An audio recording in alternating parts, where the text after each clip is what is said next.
সবাইকে আমাদের চ্যানেলের পক্ষ থেকে শুভেচ্ছা জানাচ্ছি। আজকে কম্পিউটারের কিবোর্ডের কিছু শর্টকাট নিয়ে আলোচনা করব। আশা করি ভিডিওটির প্রথম হতে শেষ পর্যন্ত দেখবেন।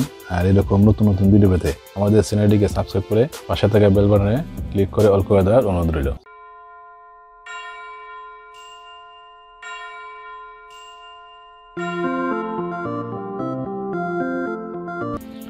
আজকের ভিডিওর প্রথম টিপস।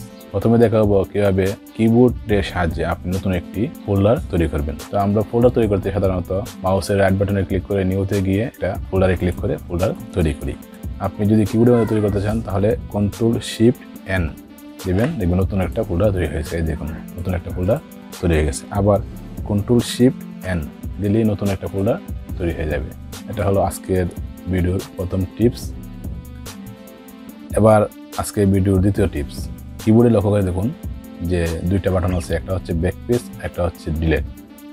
এই দুইটার কাজ আমরা অনেকেই জানি, যেমন যে এই যে এখানে লক্ষ্য করুন, আমি দেখাচ্ছি যে ব্যাকস্পেসে দিলে বাম দিকের লেখাগুলো কেটে যাচ্ছে, এটা আমরা অনেকেই জানি।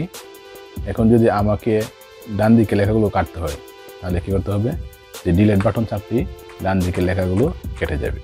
তাহলে আমরা জানতে পারলাম যে ব্যাকস্পেসে বাম দিকে লেখাগুলো কাটতে ব্যাকস্পেস এবং ডান দিকে লেখাগুলো কাটতে ডিলেট চাপতে হয়। এটা হলো আজকে ভিডিওর দ্বিতীয় টিপস।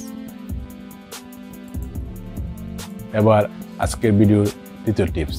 দেখুন আমি একটা ফাইল এখান থেকে ডিলিট করলাম, এই যে নিউ টেক্সট ডকুমেন্ট, এটা কিবোর্ড থেকে ডিলিট করলাম। এই ফাইলটাকে ফিরিয়ে আনার জন্য Ctrl+Z চাপলে এটা ফিরে আসবে। এই দেখুন এটা ফিরে আসছে। আবার Ctrl+Y চাপলে এটা আগের মতো চলে যাবে। এটা হলো আজকের ভিডিওর তৃতীয় টিপস। এবার দেখাবো আজকের ভিডিওর চতুর্থ টিপস। সবাই স্ক্রিনে লক্ষ্য করুন, দেখুন আমি দুইটা প্রোগ্রাম ওপেন করেছি, একটা মাইক্রোসফট ওয়ার্ড আর একটা ব্রাউজার। দেখুন আমাকে ফায়ারফক্স থেকে মাইক্রোসফট ওয়ার্ডে যেতে গেলে নিচে টাস্ক বারে দিকে মাউস দিয়ে আমরা যেতে পারি। আমি যদি এটা কিবোর্ডের মধ্যে যেতে চাই তাহলে Alt+Tab চাপলে সবগুলো উইন্ডো আপনাকে শুরু করবে। আপনি কোন উইন্ডোতে যেতে চান তা আপনি এরো বাটন চেপে সিলেক্ট করে দিবেন। Alt+Tab তারপর এরো বাটন চেপে আপনি কোন উইন্ডোতে যেতে চান তা দিকে দিবেন। এটা হলো আজকের ভিডিওর চতুর্থ টিপস।